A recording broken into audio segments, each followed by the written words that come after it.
for having me here today at King's Law to share in this discussion on technology on the legal frontier. As Ivan mentioned, my name is Jeff Fung, and I'm the founder of mylawvid.com and the director of marketing and awesomeness at Cognition LLP. It's always great to be back in Kingston, to see old friends and to meet new people and to learn new things. So thanks to Ivan and David for inviting me today.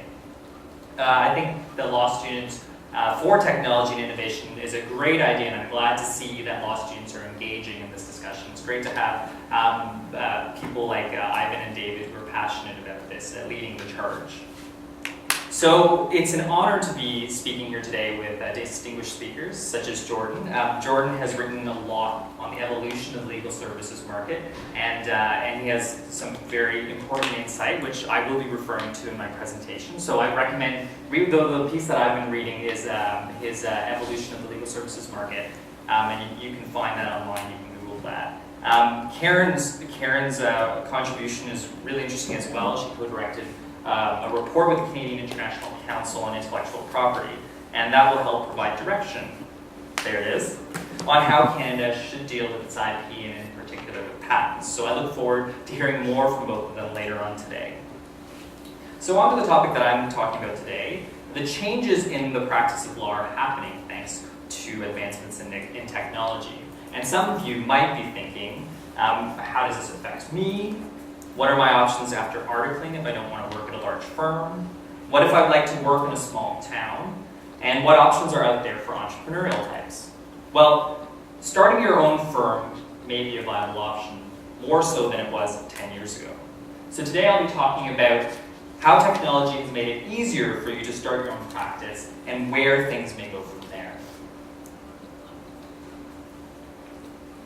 So to start on a gloomier note, lawyers may need to find alternatives to working in large law firms. To quote Jordan, declining demand for lawyers rapidly leads to overcapacity in law firms, which in turn leads to falling lawyer employment rates, especially among unskilled new graduates. Well, now don't shoot me or the messenger, but this is the stage that we may currently be at in the evolution of the legal services market. From what I understand, you guys just had OCIs a couple months ago in November, so congratulations to those who secured positions. But then think about how many articling students are actually hired back as associates once the process is over. And then think about the number of associates then that go on to become partner.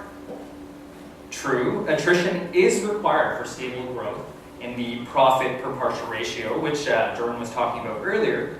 But as firms are squeezed by circumstance and client pushback, less associates at big law will have secure jobs and may need to look elsewhere for other suitable opportunities. And even if you become a partner in big law, you will still need to be familiar with technology, the challenges and opportunities technological changes present, and how to continue providing value to your corporate clients. Because otherwise, your big law firm might end up like the next Dewey and LaBeouf. So how does this all make you feel? Probably a little discouraged, but don't despair. This evolution provides new and future lawyers with new opportunities and career paths thanks to technology. So now before we talk about how things are today, let's take a look at how things were 10 years ago in 2002. So Ivan and David had asked me to try to make this presentation more interactive. So I brought these one-of-a-kind MyLawBid branded packs of gum. And if you can answer the questions that I have prepared, you'll get one of these 3 packs of gum. So the first question is, in 2002, who remembers who the Prime Minister of Canada was? Crochet. Yep, let's see if I can get that far. Oh, let me try another one. We're good. Oh, that's a little too far. One more. You want to pass it back? The second one is, where was the World Cup held in 2002? Do you remember? Yes. You the only one that... Brazil? Close, that's actually coming up. Germany? No, that was 2006. It was Korea and Japan. So that was 10 years ago. And in 2002, does anybody remember who won the Stanley Cup? Does anybody remember 2002? That's right. Yep. Oh, wow. Awesome, nice So now think back to your phone, and you'll realize how far we've come. If you had one, it was probably a clunky-looking Nokia, like this one with phone enhanced capabilities. Computers were slow, internet was slow, CD-ROMs were very slow. So if you wanted to start your own law firm back then, you had to purchase software for your administrative tasks, such as bookkeeping and invoicing.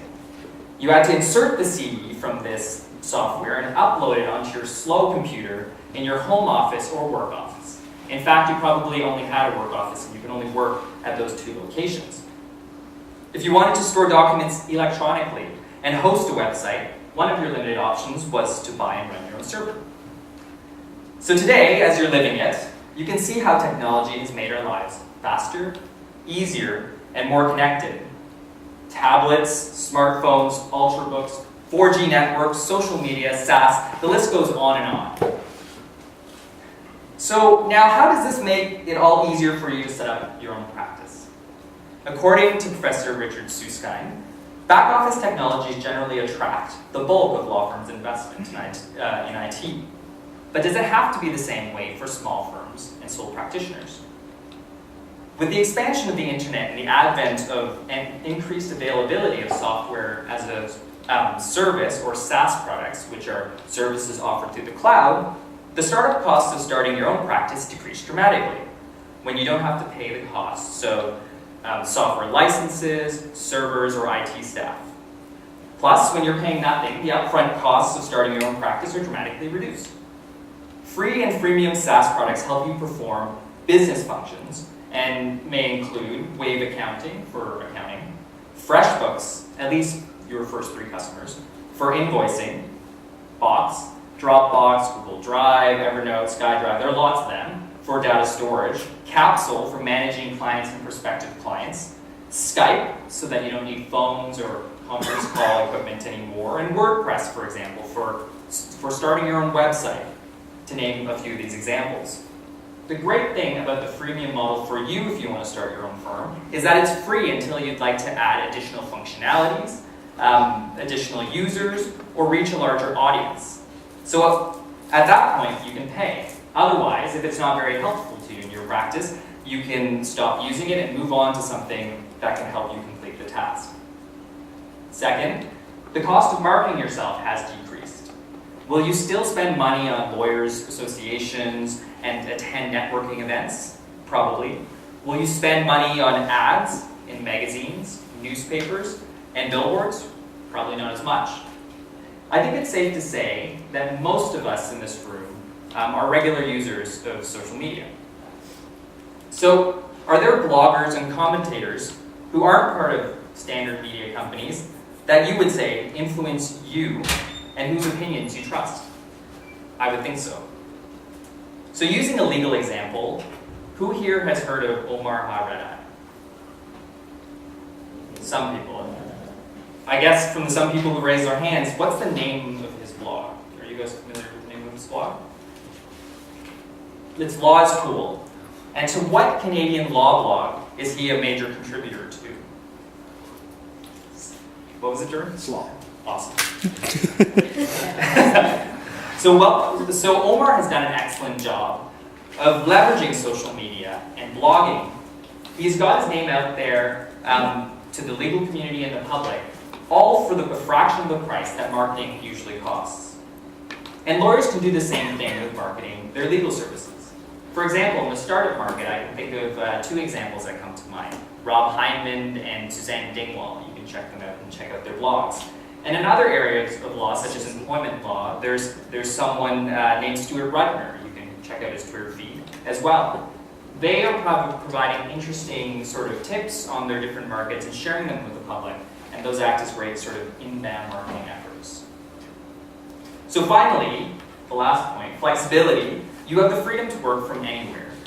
Whether you're abroad or at the cottage, you have the freedom to access your documents and work on them anywhere you have internet.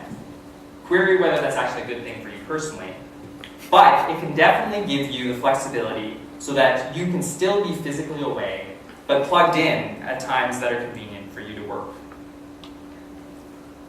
So let's take a look at a law firm that has used SaaS and thrived with it and has helped provide value to its clients. So Cognition, the firm that I work for, has grown to over 30 lawyers, most of whom have extensive big law and in-house counsel experience. Based in Toronto and with lawyers across Ontario, Cognition's lawyers work with the legal departments of some of the largest Canadian companies to assist with general or specialized areas of the law, whether it's in IT, telecommunications, retail, life sciences, energy, you name the industry. Cognition's lawyers have the practical experience in this business to help in these industries. Plus, Cognition is also able to help entrepreneurs and growth companies with their legal needs. So when they first started in 2005, it was a pretty small shop with the two founders, Robson Ho and Joe Millstone, and two other lawyers. When they first started, they invested a lot in servers, software licenses, and knew that down the road they would probably need to have an IT team. And as they grew to 7 and 8 lawyers, they figured that in order to stay lean and keep the team connected while virtual, they needed an alternative structure than the one that they already built. At this time, SaaS options were available, and being an innovative and forward-looking law firm, Cognition started to use what was available. To this day, Cognition continues to use many of the SaaS products mentioned earlier in the presentation, and has been able to keep costs low, and in effect passing on this additional value to its clients by avoiding the need for expensive servers, bespoke software programming, and full-time IT staff to its overhead mix. So you can do the same with your practice and help grow your practice seamlessly with the help of SaaS.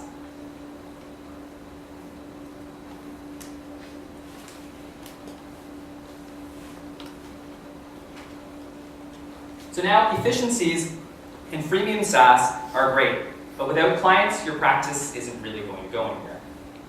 If you were looking for a lawyer today, where would you begin your search? Chances are you would go to the internet. Professor Susskind observed by looking at his son's actions that all of us and people of our generation are comfortable going to the internet to find our answers. As our generation consumes services, including legal services, where do you think we might go first? Well, the internet, of course. As Professor Susskind foresaw, and law firms now realize, the internet can be a significant source of clients. But how can you capture them? Well, law firms of all sizes have invested in search engine optimization, search engine marketing, inbound marketing efforts, like discussed before with social media and blogging, and websites that connect people with lawyers. And websites that connect people with lawyers is where MyLawBid comes in. I came up with the idea of MyLawBid when I was buying my condo, after we discovered that we didn't have a real estate lawyer in our network. We searched online and asked around while working busy junior associate jobs. There had to be a better and more efficient way, we thought. If only there was a way where you could put your legal issue out there and have lawyers sort of discuss how they could help you and explain to you how much it might cost, that would be perfect.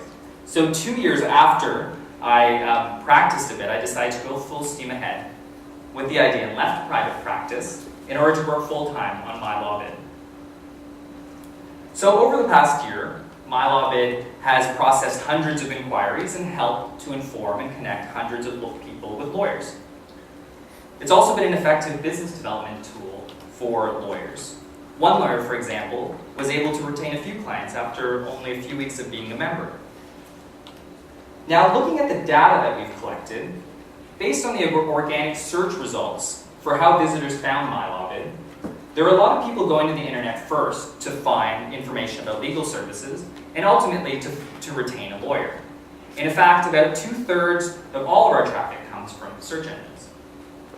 And on our legal directory, lawyers receive a profile on which they can identify their language skills. Looking deeper into the language data, if you have language skills other than English, you are in pretty high demand.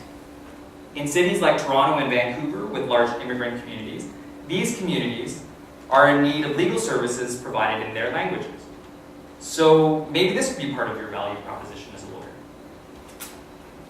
lawyer.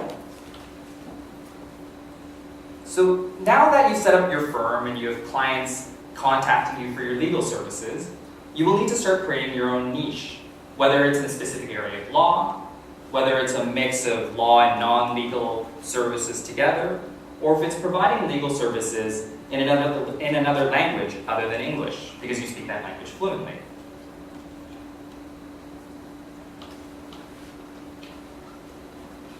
As Professor Sustein identified for larger law firms in his book, The End of Lawyers, what happened to the accounting industry may be instructive of what will happen in the legal industry. As spreadsheets and other advancements took away accountants' bread and butter work, accounting firms began to innovate and now offer business consulting services, some of which we wouldn't have normally associated with accounting in the past. Just as large corporate clients are starting to press corporate law firms to change and provide more value, individual clients are also pushing for alternatives. Technology is commoditizing certain areas where lawyers used to work, and clients are demanding lower fees in these cases. With prices falling for certain legal services, the question becomes, for how little or how low a price are you willing to accept as payment for commoditized legal services? Plus, look at the entrepreneurial efforts of people like Monica Goyle of My Legal Briefcase and Shelby Austin of ATD Legal in the legal field as some of the innovators and some of the efforts that are coming out of Toronto. And in San Francisco, for example, startups are getting free legal guidance through software developed by the lawyers at Wilson Sonsini, a law firm in San Francisco, to incorporate, to develop quantitating documents, and to create simple shareholder agreements in a system similar to the one that Jordan was talking about with Concision. They're giving away valuable information to get the more complicated and lucrative work down the road as their clients, the growth companies, grow, get funded, and then get acquired. And you can be part of the innovation too. If you have a great idea as to how something can be improved, go for it and help to make the legal industry more creative and efficient.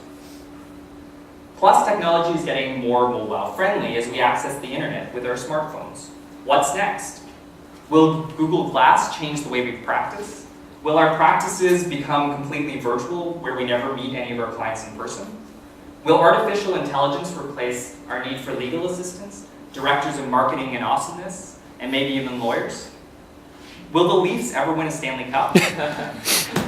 Some things seem far-fetched, but may come about sooner rather than later.